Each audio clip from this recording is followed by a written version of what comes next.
नमस्कार दोस्तों, आप सभी का स्वागत है आपके अपने चैनल जॉब जॉय में। तो दोस्तों, इस वीडियो में हम बात करने वाले हैं आरआरबी एएलपी भर्ती 2024 के बारे में। तो दोस्तों, आरआरबी एएलपी सीबीटी 2 का एग्जाम समाप्त हो जाने के बाद में और इसकी आंसर की आ जाने के बाद में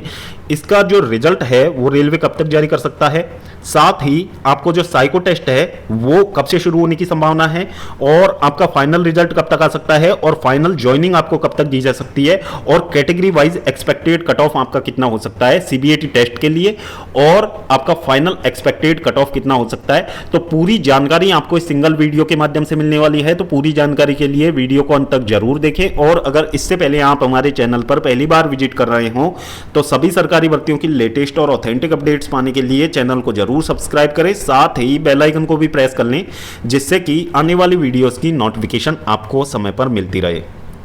तो दोस्तों, जैसा कि आप सभी को पता है, आरआरबी एएलपी सीबीटी 2 का जो एग्जाम था आपका वो ऑफिशियली 6 मई की डेट में कंप्लीट हो चुका था। 6 मई की डेट में आपका एग्जाम कंप्लीट हो जाने के बाद में यदि हम बात करें इसकी आंसर की तो दोस्तों 8 मई की डेट में आपका जो आंसर की था वो रिलीज कर दिया गया था रेलवे के द्वारा और 14 मई तक आप इसमें ऑब्जेक्शन रेज कर सकते थे। अब दोस्तों, यहां से आगे की प्रक्रिया की यदि बात करें तो आंसर की आ जाने के बाद में और ऑब्जेक्शन ले लिए जाने के बाद में आपका जो रिजल्ट है, जो सीबीएटी के लिए आपका 8 गुना का जो रिजल्ट तैयार करना है रेलवे को, उसमें रेलवे यहां से कितना समय ले सकता है और आपका रिजल्ट कब तक आ सकता है। क्योंकि दोस्तों, आप सभी को पता है एएलपी भर्ती 2025 का नोटिफिकेशन यहां पे रेलवे ने जारी कर दिया था और इसके जो ऑनलाइन आवेदन की प्रक्रिया है वो भी समाप्त हो चुकी है। अब दोस्तों, यहां से रेलवे ये बिल्कुल नहीं चाहेगा कि 2024 का जो ये भर्ती प्रोग्राम है ये और ज्यादा डिले हो, क्योंकि यदि ये डिले होता है तो 2025 का भी डिले होगा। तो रेलवे ऐसा बिल्कुल भी नहीं चाहेगा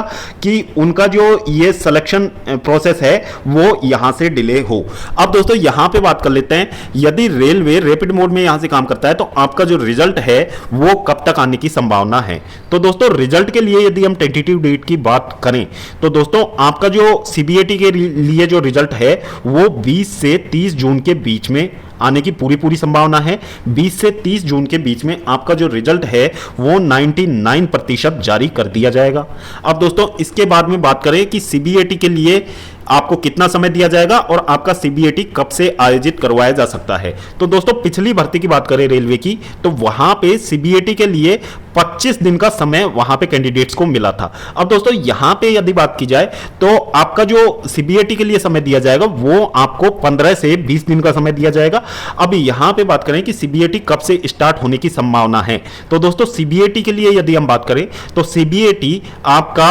15 से 20 जुलाई के बीच में आपका शेड्यूल है वो जारी हो जाएगा और 15 से 20 जुलाई के बीच में आपका सीबीएटी जो शुरू होने की उम्मीद यहां पे है। और फिर दोस्तों, यहां पे बात करें सीबीएटी हो जाने के बाद में आपका जो फाइनल रिजल्ट है वो कब तक जारी किया जा सकता है, साथ ही ज्वाइनिंग की बात करने वाले हैं। तो दोस्तों, यदि फाइनल रिजल्ट की बात करें तो सीबीएटी के बाद में यदि आप मान के चलें तो आपका जो फाइनल रिजल्ट है वो आपका लास्ट वीक ऑफ अगस्त के लास्ट वीक में आपका जो फाइनल रिजल्ट है वो जारी किया जा सकता है। और फाइनल रिजल्ट के बाद में यदि हम बात करें आपका जो ज्वाइनिंग प्रोसेस है वो कब से शुरू होने की उम्मीद है, क्योंकि दोस्तों फाइनल रिजल्ट के बाद में भी आपका जो मेडिकल का जो प्रोग्राम है वो एएलपी में बहुत लंबा जाने वाला है, क्योंकि मेडिकल में इसमें बहुत सारे कैंडिडेट्स ऐसे होते हैं जिनको रीमेडिकल भी दिया जाता है। तो उस प्रक्रिया के चलते आपका जो मेडिकल है वो 1 महीने तो ईजिली चलने वाला है। यदि हम बात करें तो यदि आपका जो रिजल्ट है वो लास्ट वीक ऑफ अगस्त में जारी हो जाता है तो इसके बाद में आपका जो मेडिकल की प्रक्रिया है वो कंप्लीट होने के लिए आपको समय लगेगा, यानी कि 1 महीने का। तो दोस्तों, सितंबर लास्ट तक आपका जो मेडिकल का प्रोसेस है वो समाप्त करवा लिया जाएगा। फिर इसके बाद में बात करें ज्वाइनिंग की तो ज्वाइनिंग वही आपको नवंबर के महीने से आपकी ज्वाइनिंग मिलना स्टार्ट होने की पूरी संभावना इस बार लग रही है, जैसा कि अभी तक का जो सिनेरियो है उसके आधार पर हमने ये बताया है। अब दोस्तों, यहां से बात कर लेते हैं कि सीबीएटी के लिए आपका एक्सपेक्टेड कट ऑफ कितना हो सकता है कैटेगरी वाइज। तो कैटेगरी वाइज यदि हम एक्सपेक्टेड कट ऑफ की बात करें तो सीबीएटी के लिए यूआर कैटेगरी की बात करें तो यूआर कैटेगरी में यदि कैंडिडेट्स का जो रॉ स्कोर है, क्योंकि इस बार आपका नॉर्मलाइजेशन नहीं होगा, आरआरबी वाइज आपका एग्जाम कंडक्ट हुआ है।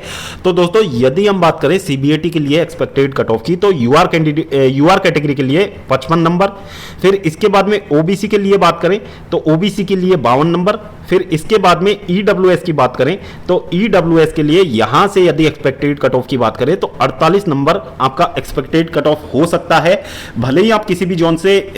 बिलोंग करते हो तो आपके लिए एक्सपेक्टेड कट ऑफ ये हो सकता है सीबीएटी के लिए। अब दोस्तों यहां से यदि बात करें कि आपका जो फाइनल एक्सपेक्टेड कट ऑफ कितना हो सकता है, तो दोस्तों यहां से यदि आप 10 से 15 नंबर अपने मार्क्स में ऐड कर लेंगे, 10 नंबर तो वे जोन्स जहां पे कट ऑफ कम जाती है और दोस्तों 15 नंबर ऐसे जोन जहां पे कट ऑफ हाई जाती है, तो इतने मार्क्स यदि आप ऐड कर लेते हैं तो वही आपका फाइनल कट ऑफ होगा। सभी जो कैटेगरीज है उनमें आप इतने मार्क्स ऐड करके चलिए, यहां से यदि इतना स्कोर आपका बन रहा है तो आपका फाइनल सिलेक्शन भी निश्चित रूप से हो जाने वाला है इस बार। फिर यहां पे बात कर लेते हैं एससी और एसटी कैटेगरी के लिए। तो दोस्तों एससी कैटेगरी के लिए यदि बात करें, सीबीएटी का जो एक्सपेक्टेड कट ऑफ है वो आपका 45 नंबर तक जाने की संभावना है और एसटी कैटेगरी के लिए 40 नंबर। और एसटी कैटेगरी में तो बहुत सारे जोन्स ऐसे भी होंगे जहां पे मिनिमम क्वालिफाइंग मार्क्स पे भी सिलेक्शन होगा कैंडिडेट्स का। अब यहां पे फाइनल एक्सपेक्टेड कट ऑफ के लिए आप एससी कैटेगरी में 10 से 15 नंबर ऐड करके चलिए और एसटी कैटेगरी में यदि हम बात करें तो 5 से 10 नंबर भी आप ऐड कर देंगे तो यहां पे आपका फाइनल सिलेक्शन निश्चित रूप से हो जाने वाला है। तो दोस्तों होपफुली वीडियो आपको पसंद आई होगी। वीडियो पसंद आई हो वीडियो को लाइक करें, अपने दोस्तों के साथ जरूर शेयर करें। और अगर इससे पहले आप हमारे चैनल पर पहली बार विजिट कर रहे हो तो सभी सरकारी भर्तियों की लेटेस्ट और ऑथेंटिक अपडेट्स पाने के लिए चैनल को जरूर सब्सक्राइब करें, साथ ही बेल आइकन को भी प्रेस कर लें जिससे कि आने वाली वीडियोस की नोटिफिकेशन आपको समय पर मिलती रहे। तो दोस्तों इस वीडियो में फिलहाल इतना ही, जल्द मिलते हैं एक और नई सरकारी भर्ती की लेटेस्ट और ऑथेंटिक अपडेट के साथ। तब तक के लिए स्वस्थ रहें, तंदुरुस्त रहें और अपनी फ्यूचर एग्जाम्स की प्रिपरेशंस को जारी रखें।